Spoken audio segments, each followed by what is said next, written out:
other guest, Mr. Santana. Is Jose there? Yes, Bruce, I'm here. Okay. Good Okay. afternoon. Well, Hello, look. you've reached Hey, Christine with the perfect catch. Thank you okay. so very And Ronan, don't worry about calling Christine. Don't worry about it. We have Jose with us today, and we'll catch her again. Don't worry about calling her. So, well, good afternoon, Mr. Santana. Got a special guest Good today afternoon. again, making another special appearance here on the LA Talk Radio Concierge Coach. So, Mr. Jose Santana. Jose, how you doing? Good, Bruce. How are you? Glad Oh, to be doing here with you. great, man, great. So, boy, it's been an interesting journey. I know that you and I are very active in prison reform and particular, but not prison reform per se, but providing services to either attorneys, federal defendants, family members of federal prisoners, as it relates to some of the new things that are coming online with the First Step Act that was signed into law in January 2018, and here we are, almost 8 months after that, and man, it's been a busy 8 months since Trump signed that into law, hasn't it? Yes, sir. Yes, sir. It's been about going 8 months now. 8 months, and Yes, this sir. is this has been really interesting. I think one of the first topics I want to cover, Jose, and of course we have a First Step Act Facebook page as well. But a lot of questions out there about the first thing that was supposed to happen with the First Step Act was, well, one of the first things that was supposed to happen was inmates were going to go from 47 days a year to a full 54 days a year good conduct time. And the BOP was going to allegedly, or the Bureau of Prisons, that's BOP's, Federal Bureau of Prisons, was going to have the new good conduct time dates provided to the inmates by July. What was the date? July 20 something? July 19th. Or July 19th. Actually, July July 19th. 19th. July 19th. But evidently, right, all the inmates didn't get their dates changed. Can you talk a little bit about what some of the barriers or the challenges are to the Bureau of Prisons to getting those dates changed, and why they might have gone past the deadline? Sure, Bruce. I think we mentioned previously that the Bureau, as soon as the lay was enacted and signed by the president, they gave them 7 months. It was the July 19th date, a couple of Fridays ago, that the Bureau had to implement that. And they have been working on it. I mean, the Bureau has been pretty proactive and diligent. But as everybody knows, things move slowly in government. So the Bureau started working to getting their information technology programs updated. They haven't been updated yet, so they had to go manually, and so that has been the delay. The Bureau, actually, the computation folks, where I used to be the chief, are working manually to get those updated. So it's a slow process. They're working very active on it. There are 17 teams that handle the 95 court of jurisdictions that impose sentence. So 180,000 inmates. It's just they're moving at the pace they can, and they're working hard to update everybody. So it's trickling in slowly, but surely everybody will get the updates. One of the frequent questions we get, Bruce, is that if that is retroactive. Yes, it's retroactive to everybody in federal prison except those inmates that have life sentences. Unfortunately, those will not get good conduct time updated, adjusted. But even the non-U.S. citizens, foreign citizens that are incarcerated in the private prisons that are contracted by the Bureau of Prisons, those will be updated also. So they're working on it. As I urge everybody to check the BOP locator or give us a call and see how we could help y'all to see if the adjustments are going or have been updated for Now, is your there? level. Yeah, and again, yeah, the inmate locator is inside the bop.gov site. So is there any method to the madness, though, man? I mean, it seems like on the thread, like there'd be some of the people with longer sentences got their dates calculated. Some of the people with shorter sentences got their dates calculated. So is there any method to the madness on who gets their date done, or is it purely by, team, their DSCC team that they're assigned to? Is there any method to the madness on how they've gone about this thus far? The information that I've received in my conversations with the folks there in the Bureau is that the inmates that are going to be released immediately, for example, let me give you an example, Bruce. In 2019, Friday, July 2019, there was 2,200 inmates that were released.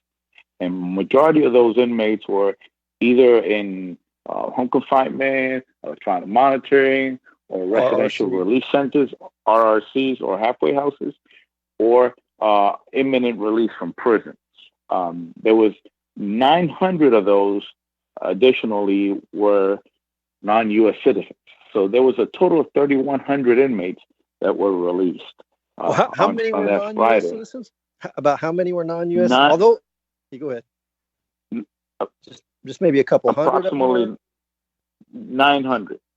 Approximately 900. Oh, sorry, 900 were not. So all those people they're still doing their time in a private joint waiting deportation or hearing, right? They're either already in ICE custody or they are at those private contract facilities that I mentioned. Right.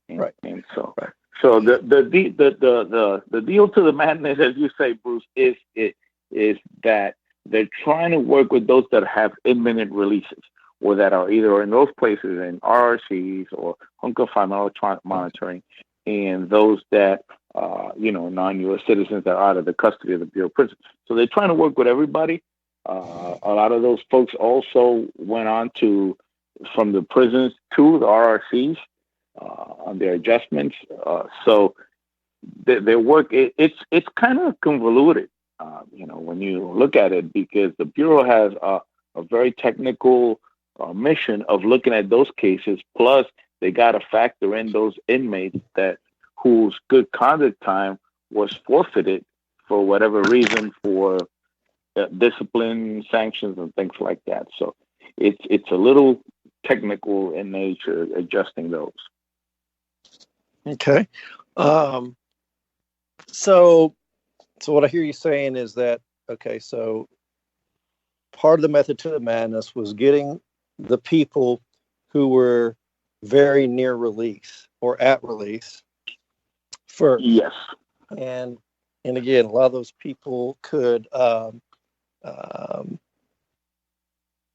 release from either, like I said, halfway house, home confinement, if they were a detainee or an alien or a non-U.S. citizen, and they would either go to an ICE place or they would stay in their private prison-run place pending a hearing or deportation or whatever. Do you have any idea of how many people came right out of a joint, or a ballpark, of how many people just came out of a joint with no RRC or anything like that? I haven't got that figure yet, Bruce. I'm looking at it.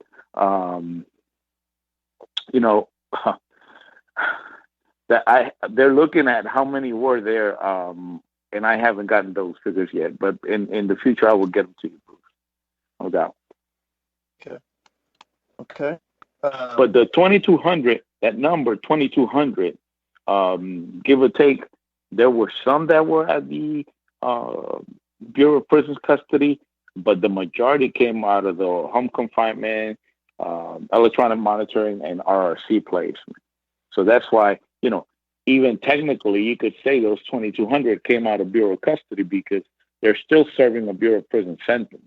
They're not released. They're released physically from prison, but they're still under Bureau of Prisons oversight, if you will. Okay. All right. All righty then. So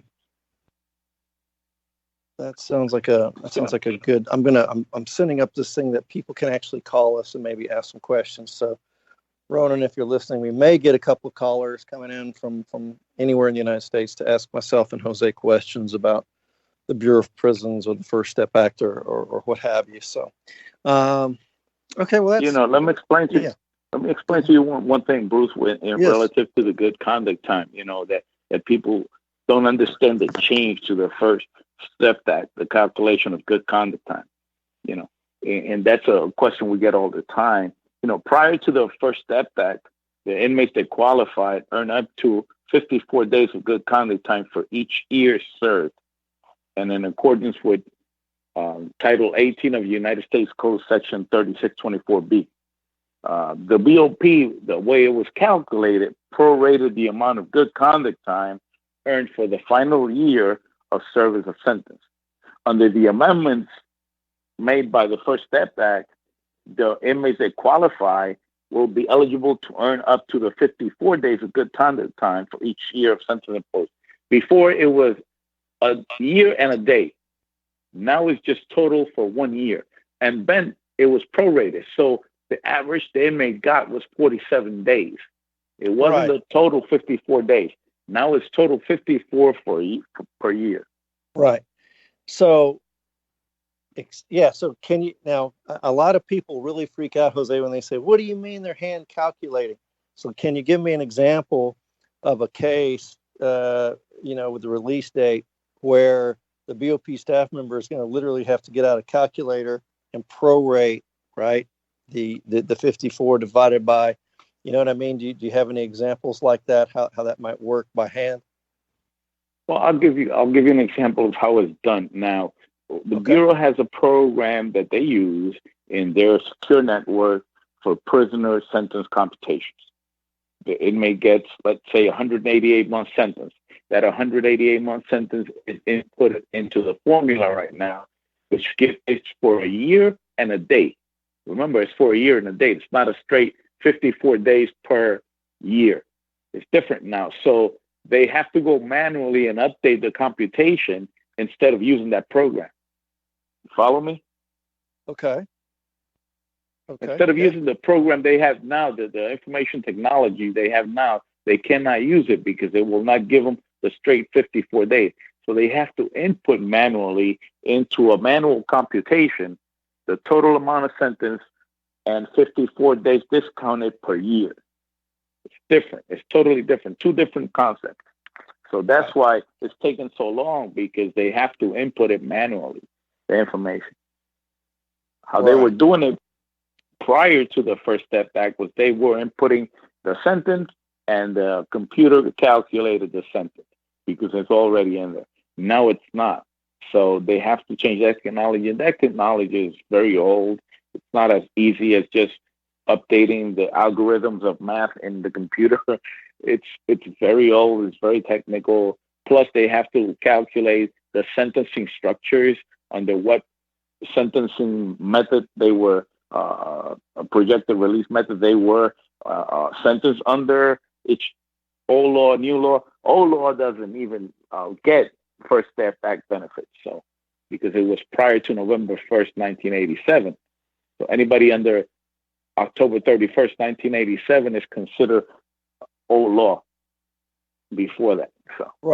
So it gets technical. It gets very technical.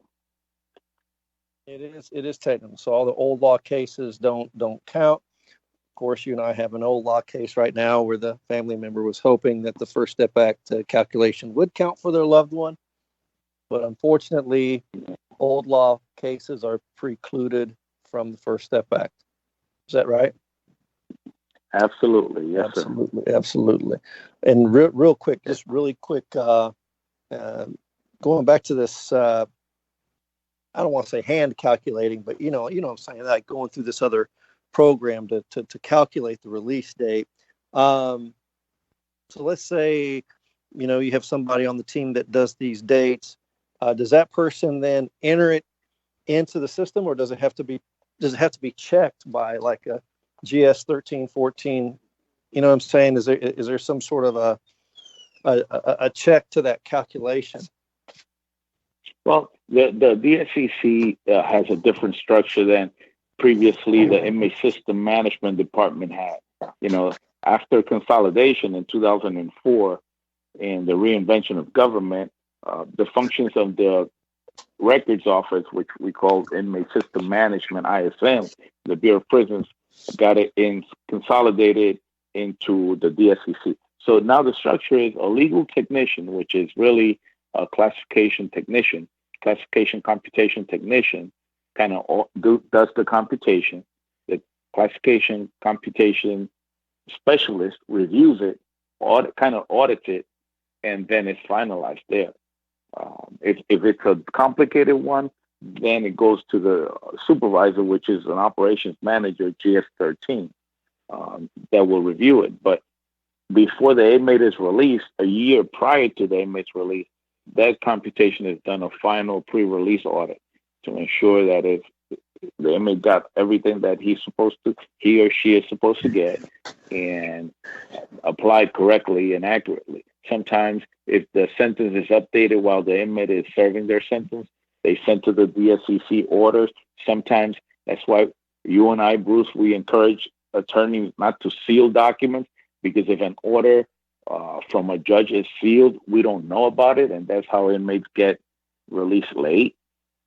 So we've had an issue with that in the past, and we encourage everybody to send their documents to the DSCC. So inmate sentences could get updated accurately and quickly.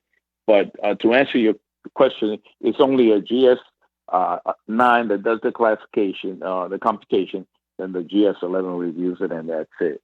It's a different structure nowadays. Yeah.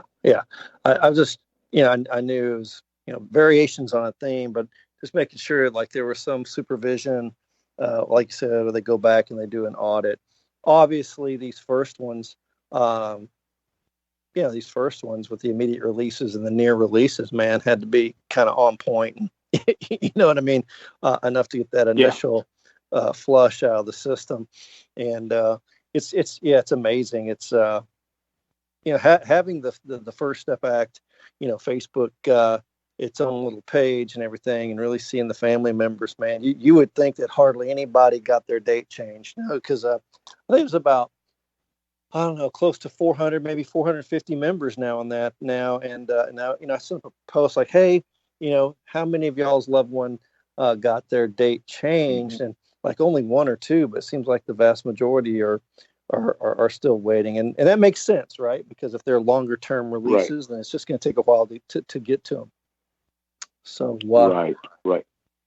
And there's many factors, Bruce, that impact that, because right now, as you and I know, there are inmates that have a conditional residential drug abuse. I was going to say that, date. RDAP people that are on DAP wait or are actually in RDAP, right? Yeah, and they have a 3621E conditional, right? Now that was going to move. Yeah. So the RDAP date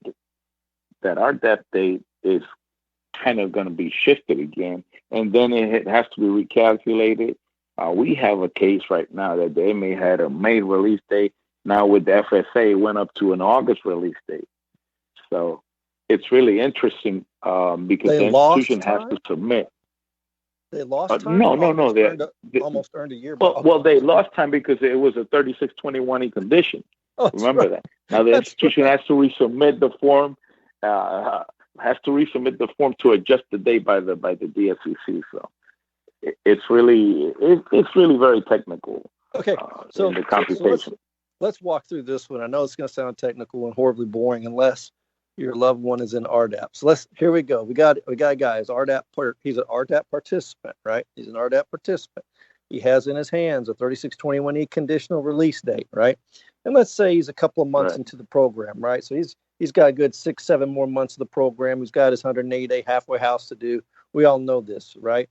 So no big deal there. But so are you saying then when First Step Act passed, they had to go ahead and back him out all the way, right? And go back to his original GCT and then apply the good conduct days and then apply 3621E after that. You see what I'm saying? Is that how they do it, or they do it a different way? Did I make sense there, by the way? Yes. You explained it better than me, Bruce. Good Lord, I can't believe That's exactly the way. had a programs guy explain something like that. Unbelievable.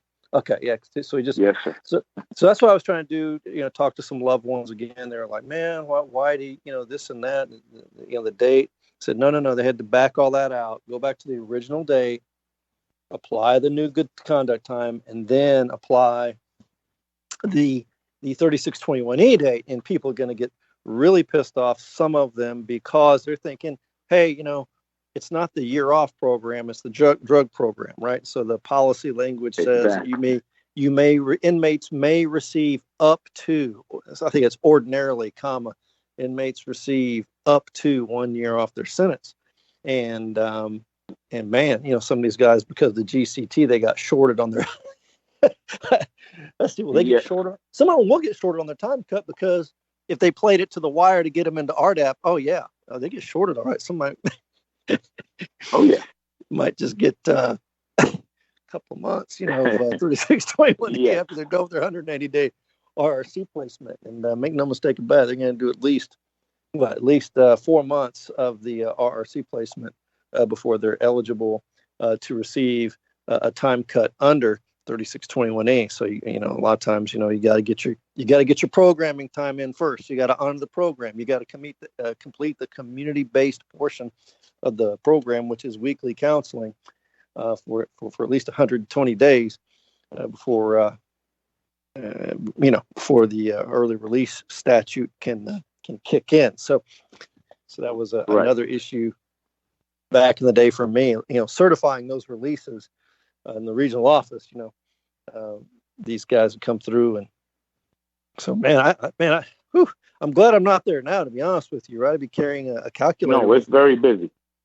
Very busy times in the DSCC, I'm telling you, and the Bureau of Prisons for that matter. Absolutely.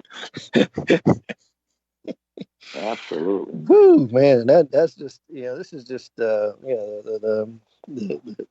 surface, the surface, scratching the surface, man. So what's another thing? Another topic I'd cover, unless you got another topic, is not necessarily crimes of violence, but crimes of violence and kind of violent conduct. Okay. I think that one thing that we need to mention, Bruce, is the fact that we already mentioned it once, but I want to emphasize that only inmates convicted of a federal offense committed after November 1st, 1987, and also inmates convicted of a District of Columbia, D.C. Code, felony offenses committed on or after August 5th, 2000. Those are the inmates that are eligible to earn up to 54 days of good conduct time. We get a lot of questions. And so only inmates, it is retroactive after before December 21st, 2018, and only inmates under the new law, November 1st, 1987, and DC Code offenders committed on or after August 5th, 2000. So that's one point that I wanted to make because we get a lot of questions about that. Yeah, and thank you for remembering the DC Code offenders. Yes, sir. We forget that those are part of the federal family now. Right? Yeah. So absolutely. So yeah. So another question, Bruce, going back into the RDAP programming, there's a lot of questions also about the residential drug abuse program. If the First Step Act changed the RDAP program or the Second Chance, the First Step Act did not change anything. The Bureau of Prisons Residential Drug Abuse Program, the 500-hour intensive residential drug abuse program, was not changed in any way by the First Step Act. The one thing that I want to mention is that you cannot double dip into benefits of First Step Act and Second Chance Act, or First Step Act and RDAP. So I want to make that clear because we get a lot of questions. Oh, he completed RDAP, so what's for him for the First Step Act? Oh my gosh. Yeah. And yeah, not only, you can't double dip. You can't double dip release methods or even programs for that matter. I know there's still a lot of discussion about if I'm going to RDAP and I got a lot of time on my sentence. Can I still, get some benefits under First Step Act? And that I don't know. Will they get more home confinement? Will they get into home confinement earlier, or will they just give these guys time off of their supervised release off the back end? So there's still some unknowns there to some extent.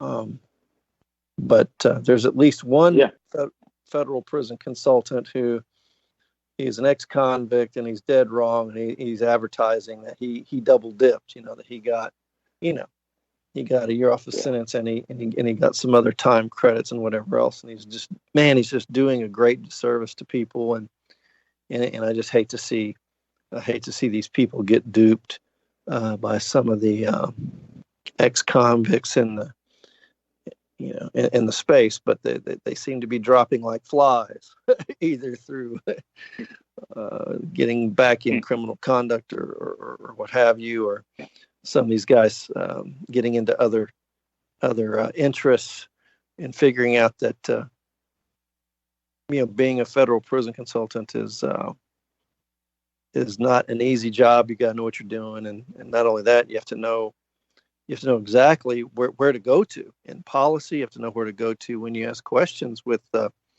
staff members and officials. And these guys are just, they're just scrambling. They can't even approach the agency because they don't know who to approach, nor would the agency even talk to them or give them the time of day. So, right. And I'm glad you mentioned that, Bruce, because there is a difference between attorneys and some of the litigating attorneys that are experts out there in corrections, and some of those the criminal defense attorneys that don't know how to navigate within the structures of the Bureau of Prisons, the classification systems, and that they don't comprehend. They have a little bit of a knowledge of it, but really that's where a good federal prison consultant or respectable federal prison consultant that is cognizant of the latest changes will come in handy to help the loved ones and the family and the inmate get a clear sense of how this new changes apply. Because one thing is, Bruce, even though the BOP residential drug abuse program was not changed by the First Step Act, one of the things that I see that benefits an inmate from both the early release due to the RDAP and participation under the 3621E and the changes to good conduct time is that the inmate could get the good conduct time change, the adjusted good conduct, the application of the good conduct time under the FSA, the straight 54, plus the RDAP, like we mentioned, the 3621E conditional date and the date by completing the program. That could happen. That's going to happen. But the BOP, like we very well said, is reviewing inmates participating in the RDAP and that has a 3621E conditional release date to determine the amount of sentence reduction that would be appropriate under the First Step Act. So that's pending on some cases. A lot of those inmates were already in the halfway house, RRC, or have participated in the program, were in home confinement or electronic monitoring. So those that have the 3621 conditional, they're still pending, and this coming. The Bureau is working hard to get it done. And I admire the Bureau because it's a daunting task. I've been there and done that. Yes, you have. You're right there on the front lines with these types of issues. I was on the front lines of other issues and have all the empathy for you guys on that side of the house, for sure.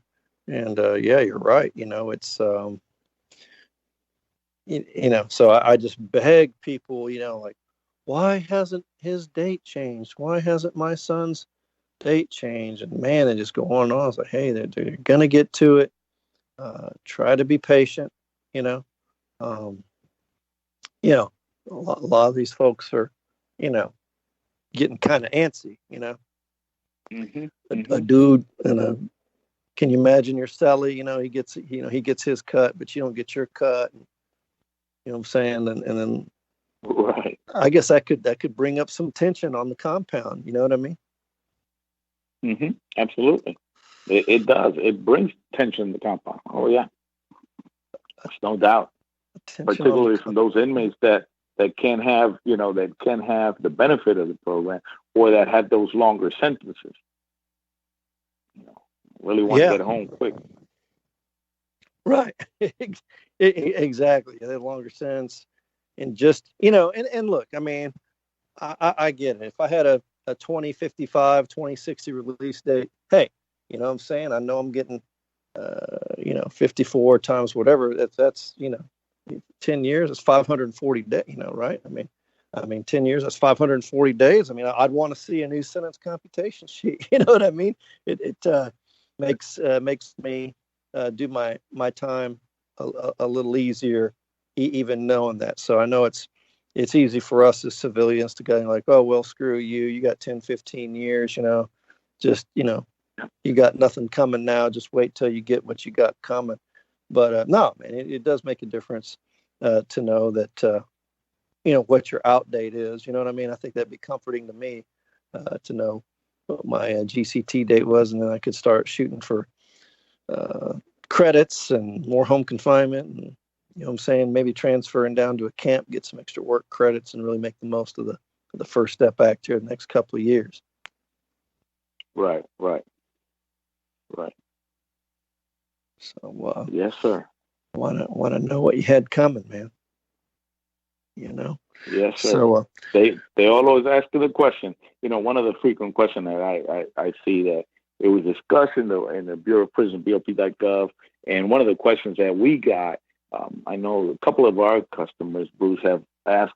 So my loved one, he's going to get the maximum because he's taking all kinds of programs. He's going to get all the earned time credits. But it doesn't work like that. It really doesn't work that way. There are statutory limitations on how much home confinement or electronic monitoring an inmate could get. Well, yeah, let's talk about that, because I think some people see this as an open pit. Like you can earn so many credits till you got half your time versus half the credit. So you have how can you explain what the limitations are in terms of how much time? Or I know this is uncharted territory, so we can't hold you to it. But what are your thoughts on that? Well, you got to keep in mind, and let's go into how this the earned time credit works. First of all, the Bureau is got already the risk and needs assessment system. The risk and needs assessment system will be used to determine the risk and needs of inmates that are in BOP custody actually right now.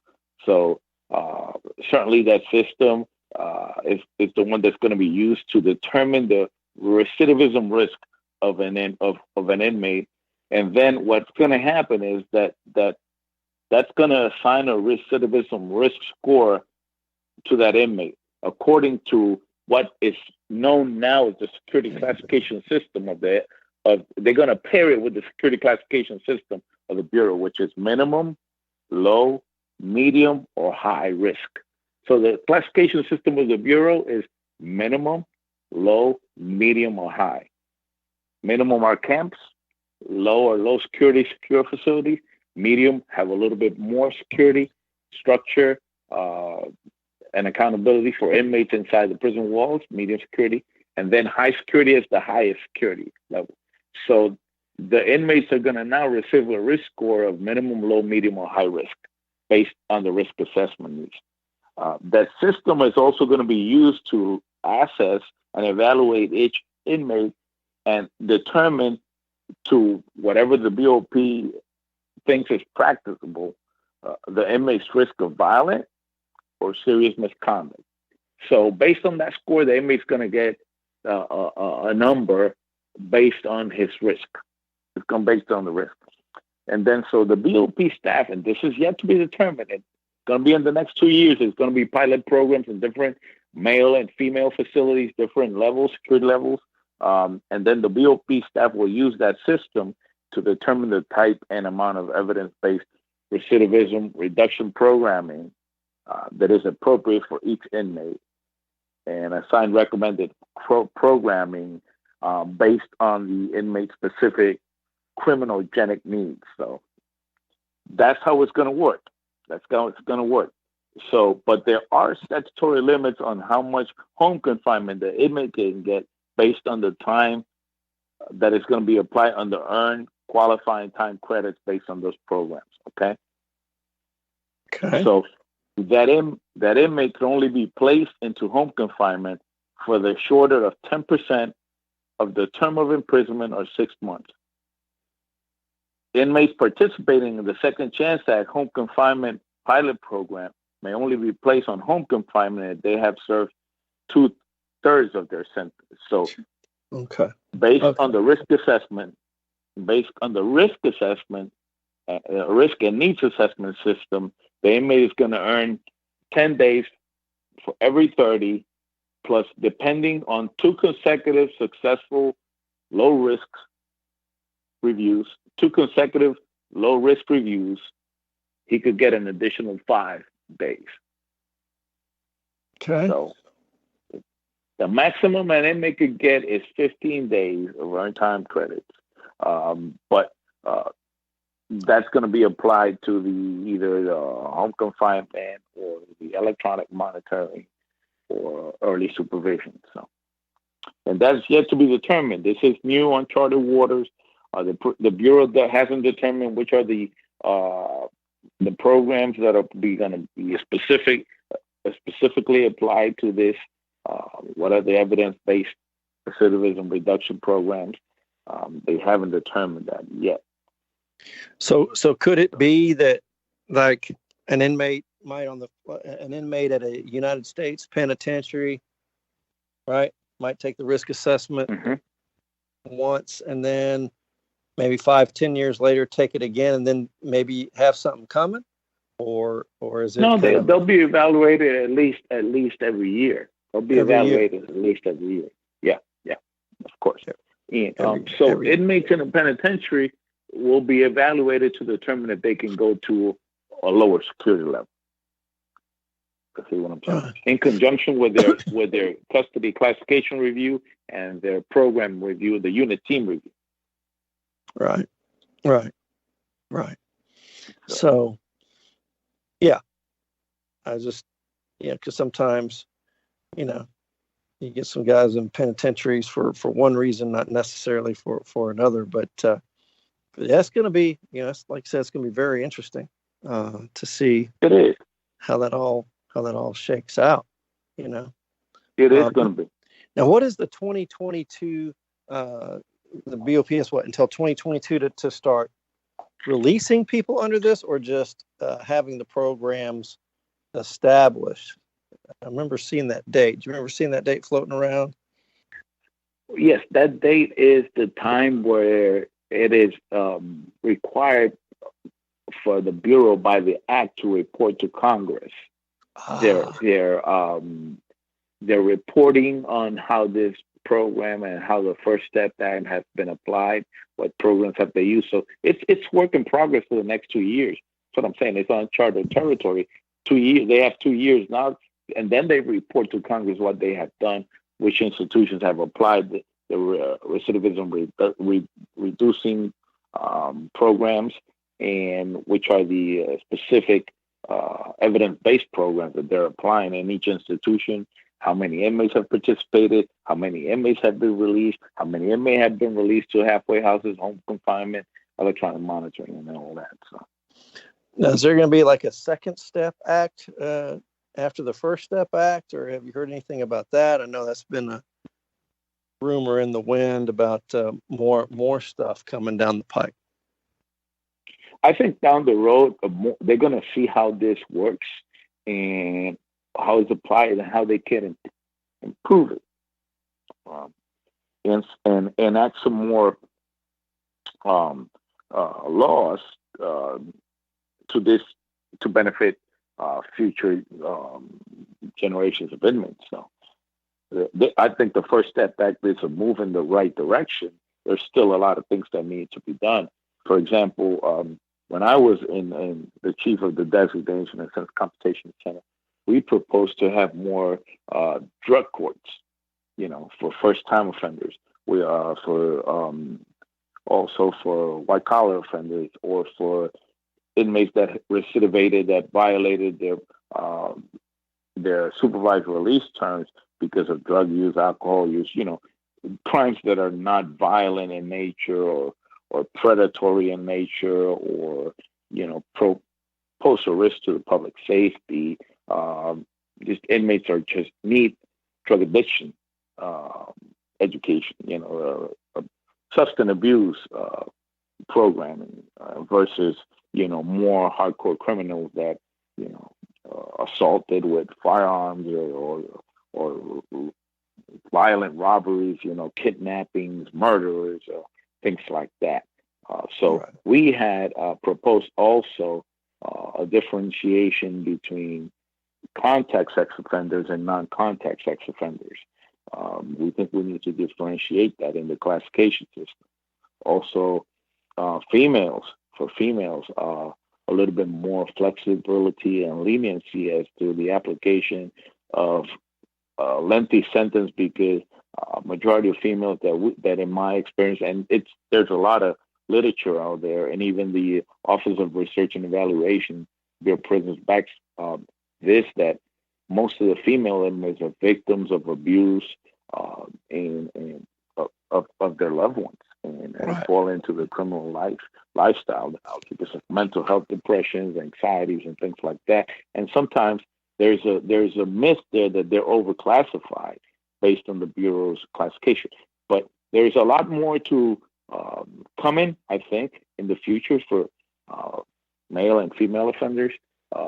Also for the folks that are in the LGBTQ community that are in the prisons. There's a lot of changes coming down the pipe with that, Bruce. Yes. There sure are, and some interesting housing options, but man, we got to wrap it up. We're inside 2 minutes, man. That was another good show there, Mr. Santana. Very informative. Um, all this stuff sounds very technical, but man, with the right people who are really having their eye on the ball with federal prison issues and their loved one is in a federal prison, this is very, very germane information, and it's really good to kind of hear it right nearly from the horse's mouth. You know what I mean? I mean, it's the next best thing to hearing it right from Washington, D.C. in many ways. So looking forward to you and I doing some more training on this issue, going to more state associations. We've done some continuing legal education here for the state of Texas, and you can see us on the National Association of Criminal Defense Lawyers magazine, The Champion. We're usually have something featured in there every month around page 21. So again, this is our work is recognized by the highest authorities and state and national authorities and those things, and rightfully so, because we're getting some phone calls for clients from pretty, I would say, high-powered and extremely competent federal attorneys, former federal judges, federal officials turned into legal private practitioners, and they are seeing our work and the level of what we can bring to them. So, all right, man. Absolutely. I appreciate you letting me share some of the things that we do, Bruce, with the audience. And if they do have any questions, they could always contact us at federalprisonauthority.com. And our email, absolutely. Well, thanks for coming on the show today. Yeah, and the site is federalprisonauthority.com. The YouTube channel is First Step Act. And our email there is federalprisonauthority, BOP @gmail.com. So, folks, there it is. Another great episode.